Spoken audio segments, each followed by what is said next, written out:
abrir nossas Bíblias, por gentileza, vamos abrir nossas Bíblias lá em Jeremias, profeta Jeremias, capítulo 1, é onde nós meditaremos nesta noite, Jeremias capítulo 1, apenas o versículo 16. O texto bíblico nos diz assim: Pronunciarei julgamento contra meu povo por toda a sua maldade, por terem me abandonado e queimado incenso para outros deuses. Adoram ídolos que fizeram com as próprias mãos. Amém. Vamos orar. Senhor, nós agora nos aproximamos do teu trono de graça para lhe pedir que fale conosco. Ó meu Deus, que a tua palavra, que foi escrita lá no tempo do profeta Jeremias, ela possa falar alto aos nossos corações nesta noite. Que nós possamos compreendê-la, que nós possamos assimilar o ensino que vem do Senhor. Te pedimos em nome de Jesus. Amém. O tema da nossa mensagem é quem avisa, amigo é. É um ditado conhecido, né? Quem avisa, amigo é antigo.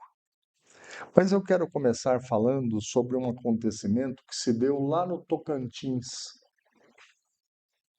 dezembro de 2024. Uma ponte entre Tocantins e o Maranhão. Ela desabou. E ali, naquele acidente, naquela tragédia, 14 vidas foram perdidas. Uma tragédia. Momento de tristeza para aquelas famílias. Momentos de terror para aquelas famílias. Mas, 5 anos antes, muitas pessoas já estavam alertando, avisando que aquela ponte poderia desabar. Tanto autoridades como pessoas da própria população ali da região.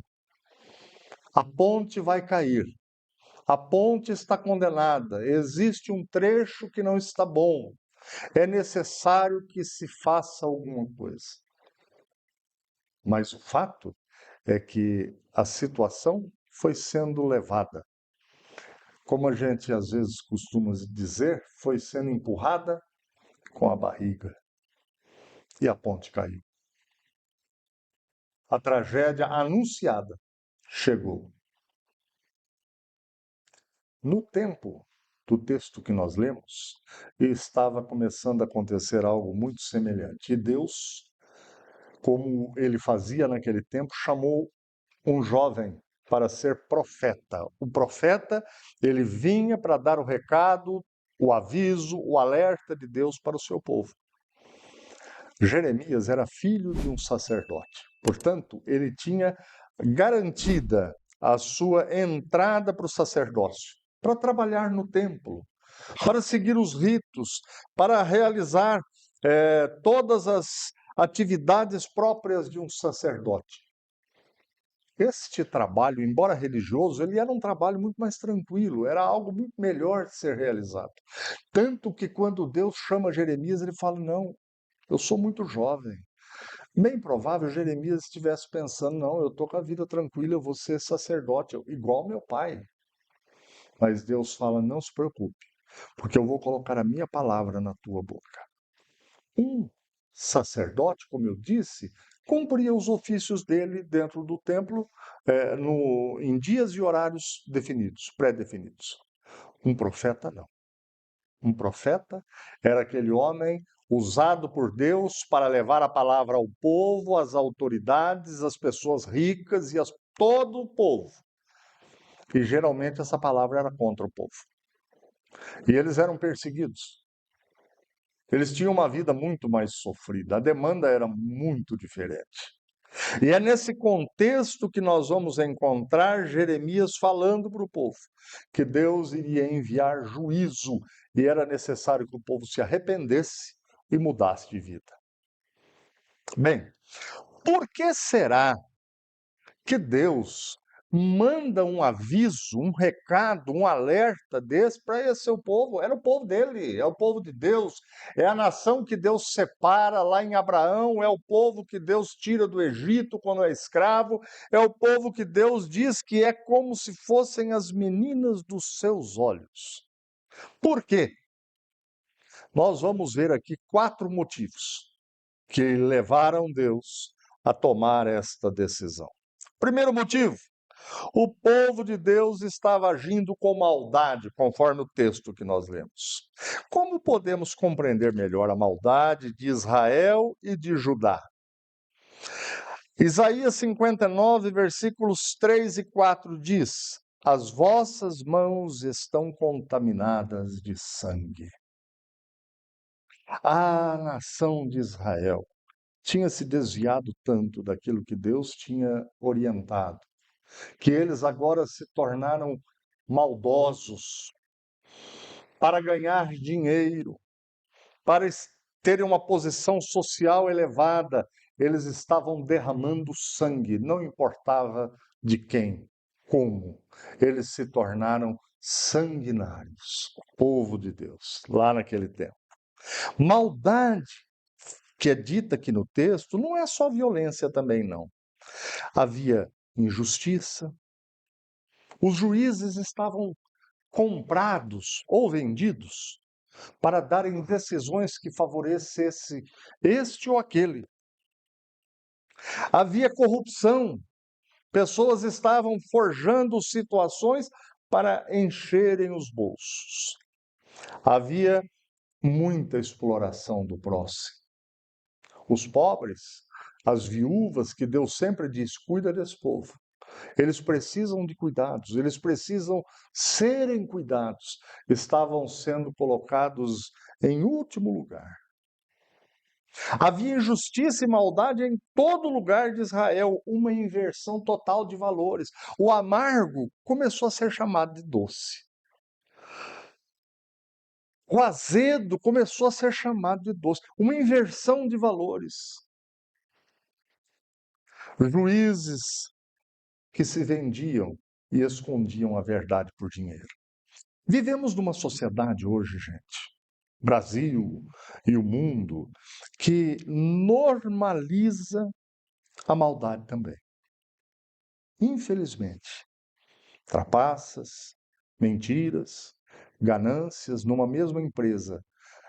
A tentando derrubar B para poder se colocar numa posição melhor. Não importa. Sangue também é derramado desse jeito. Eu teve um dia, gente, eu gosto muito de uma maçã chamada Fuji. Eu não sei se alguém come daquela maçã. Ela é uma maçã um pouquinho diferente, ela é um pouco mais cara do que as outras, mas eu gosto dela. E eu lembro um dia que eu fui em um comércio aqui da cidade, junto com a Simone, e nós compramos lá algumas maçãs, eu acho que 1 quilo daquela maçã. Lindas, as maçãs estavam vermelhas, bonitas. Você olhava assim, firmes. E eu pensei, eu até senti o gosto da maçã antes. Cheguei em casa, coloquei na geladeira, falei, daqui a pouquinho ela tá mais fresquinha. E peguei uma maçã daquela e dei uma dentada, gente. No tempo que eu tinha dente ainda. Mas foi aquela dentada, a maçã estava podre. Vocês imaginam isso? Por dentro estava podre, preta. Eu tive que tirar todo aquele pedação que eu tinha tirado da maçã e jogar no lixo. Por fora, elas estavam bonitas, vermelhas, firmes, mas por dentro estavam podres. Assim estava a nação de Israel naquele tempo. A pergunta que eu quero fazer para cada um de nós: como é que nós estamos por dentro nessa noite? Se fôssemos maçãs, que tipo de maçãs seríamos? Em seu julgamento, Deus aponta a maldade como o primeiro sintoma da enfermidade espiritual de Israel. Mas, em segundo lugar, o povo também tinha abandonado a Deus, diz o versículo que nós lemos. Israel e Judá ainda eram cuidadosos em relação aos rituais, aos sacrifícios, às suas ofertas a Deus. Como tinham abandonado Deus então? eles se tornaram somente religiosos. Continuavam os ritos, as festas, os sacrifícios, mas sem um coração voltado para Deus. Deus diz: vocês me abandonaram. E eles estavam indo na igreja. Era tudo bonito, tudo segundo as normas que Deus trouxe. E Deus diz: vocês me abandonaram. Gente, religião sem relacionamento verdadeiro com Deus não agrada a Deus. Relacionamento com Deus e com o próximo agrada a Deus. Relacionamento verdadeiro. Verdadeira empatia. Verdadeira preocupação. Verdadeira preocupação e empatia é o que a gente vai observar na parábola que Jesus conta sobre o bom samaritano. Os religiosos, aqueles que deveriam, não se preocuparam com o homem ferido que tinha sido assaltado na estrada para Samaria. Mas veio, na estrada para Jericó, melhor dizendo, mas veio um samaritano, alguém descredibilizado, e esse homem abraçou o ferido, ensanguentado, colocou-o sobre seu animal e levou-o para ser cuidado. Tratou dele. É assim que nós devemos viver. Mas não era assim que Israel estava vivendo. Quantos hoje frequentam a igreja, cantam, até servem na igreja, mas não têm vida de comunhão com Deus? Durante a semana, é como se fosse um outro departamento. Tantas coisas, e eu entendo, às vezes, tantas coisas para a gente se preocupar, tantas coisas para a gente fazer, tantas contas para a gente pagar. Tudo, em primeiro lugar, tem sido suas próprias vidas. O resto é resto. Era assim que aquele povo estava vivendo. Isso também é abandonar a Deus. Deus diz: vocês estão me abandonando. Aqui no texto nós temos a figura de um marido abandonado. É isso que o texto quer dizer. É o marido dizendo para sua esposa: você está me abandonando. E você me abandona e arruma outros. É isso que Deus está falando. O abandono é de casamento, é de uma aliança feita por Deus. Olha, o capítulo 2 que nós não lemos, versículo 1 diz assim: lembro-me de como você me desejava, como você desejava me agradar, quando era uma jovem noiva. Muito tempo atrás, você me amava e me seguia até mesmo no deserto. É Deus falando para Israel. Você me amava como uma jovem noiva, mas isso tem muito tempo. Você mudou. Você tem procurado outros. Pesado que Deus fala, não é? Jesus nos fala sobre isso lá em Apocalipse. Em Apocalipse 2:4, Jesus diz assim a uma das igrejas do Apocalipse: contudo, tenho contra você uma queixa. Você abandonou o amor que tinha por mim no princípio. O amor, cuidado, o zelo, a preocupação, o entusiasmo, a fidelidade. Isso tudo é o que conta num casamento. Mulher nenhuma, homem nenhum aceita menos que isso. Amor, cuidado, zelo, preocupação, entusiasmo e fidelidade. Precisamos ter cuidado, gente, para não abandonar a Deus, como Israel fez. Em terceiro lugar, este povo, com um novo modo de viver, abraçou a idolatria. Ao aproximarem-se de povos pagãos que não acreditavam em Deus e não estavam nem aí com Deus, que cultivavam diversos deuses e tinham outros hábitos e costumes, o povo de Deus abraça a idolatria, a falsa liberdade, e gosta disso. A convivência com os povos pagãos levou Israel a adotar costumes e valores contrários à palavra de Deus. As amizades, os relacionamentos que Deus havia dito. Cuidado.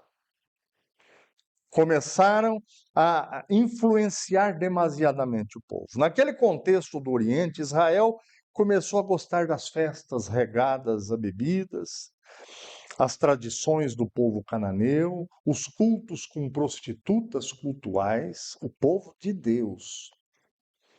Logo estavam achando tudo normal, era a modernidade da época. A vida hoje é assim. Afinal, eu tenho que me divertir, eu tenho que relaxar, eu tenho que me descontrair. Pois é, mas Israel podia fazer isso tudo, não longe de Deus.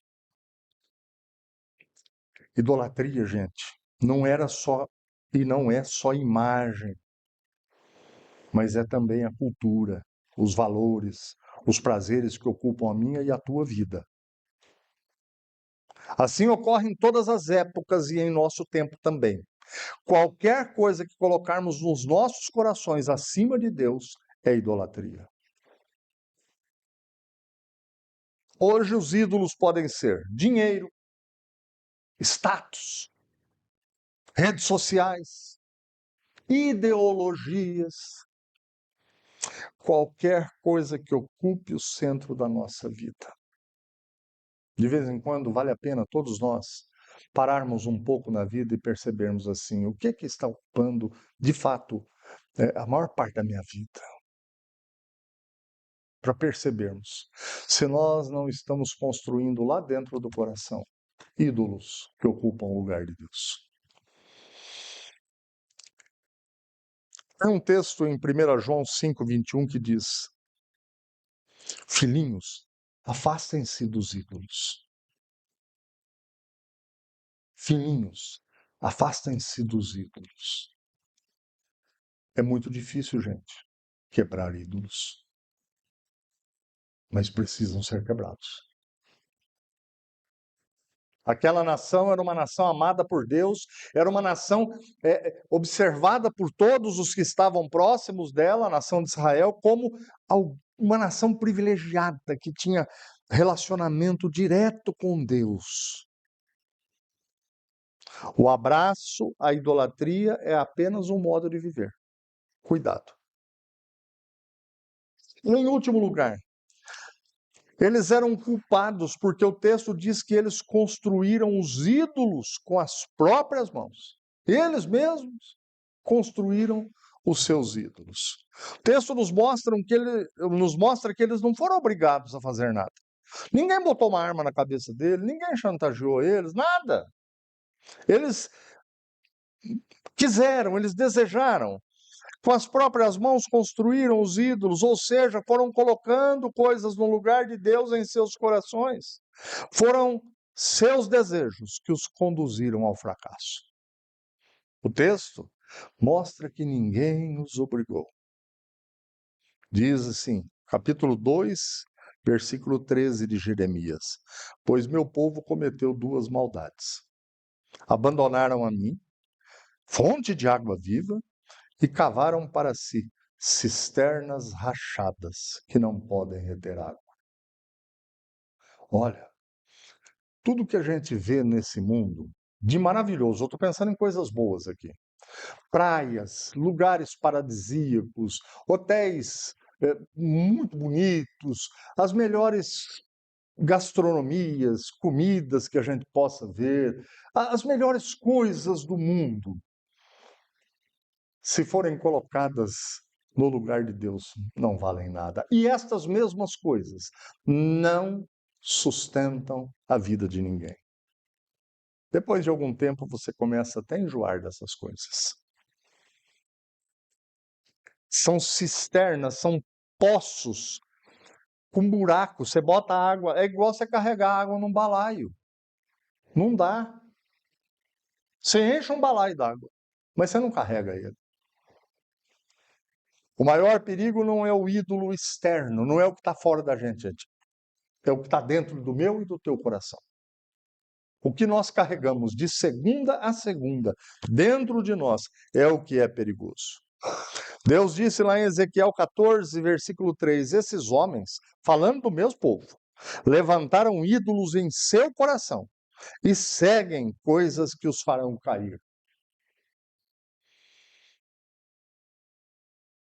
Quem deve controlar os desejos que nós temos?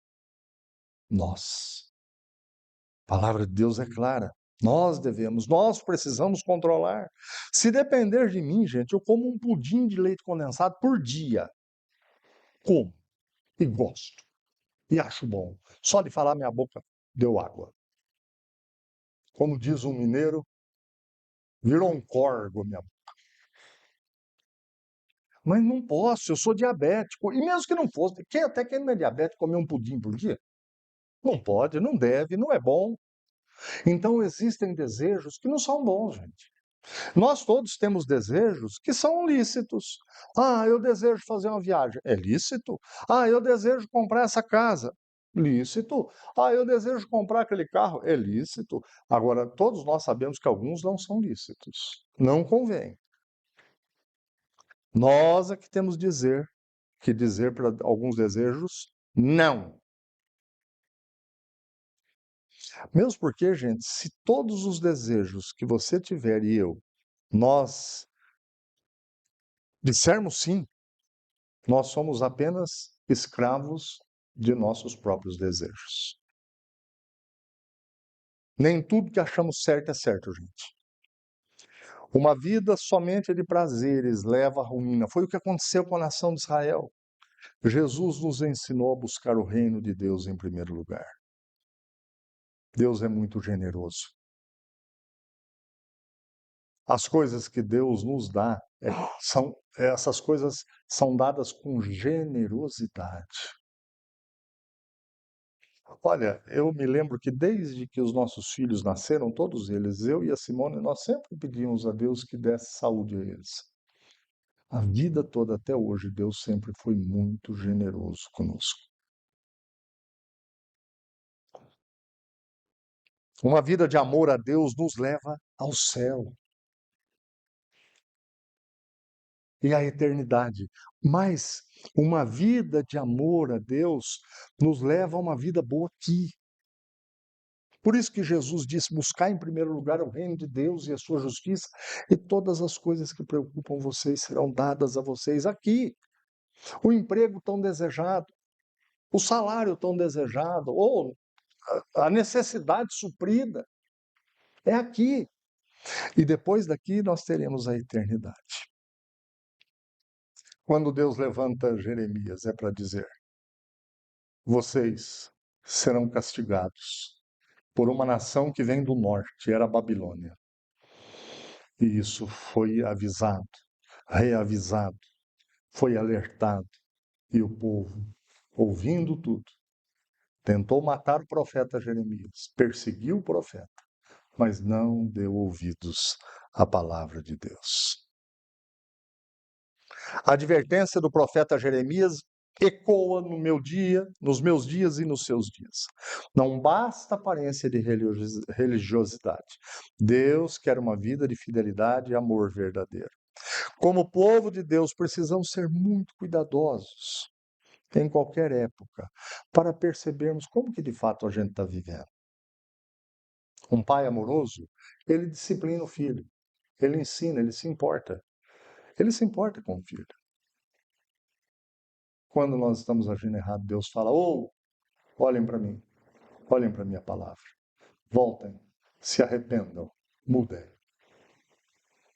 Eu trouxe essa mensagem, quem avisa, amigo é, para que a gente perceba o seguinte: Deus sempre chama a nossa atenção para nós olharmos para Ele, para nós nos arrependermos e termos mudanças verdadeiras na vida. Às vezes, nós temos buscado tanto algumas coisas. Talvez você e eu hoje tenhamos dentro do coração assim, um desejo latente por algo. Algo é a sua meta esse ano, ou para a sua vida até. O que a palavra de Deus te fala é: olhe para Deus. Tenha uma vida que agrade a Deus, e Ele se agradará de você e satisfará todos os desejos do teu coração. Vamos orar? Feche teus olhos, eu quero orar por todos nós. Senhor,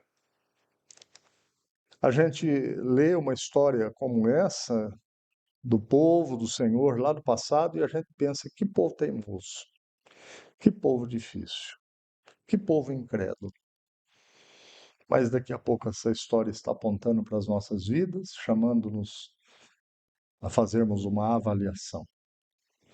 E é o que queremos nessa noite, sairmos daqui da tua presença, da presença da tua santa e bendita palavra, dispostos a entender o que é preciso arrependimento e mudança nas nossas vidas.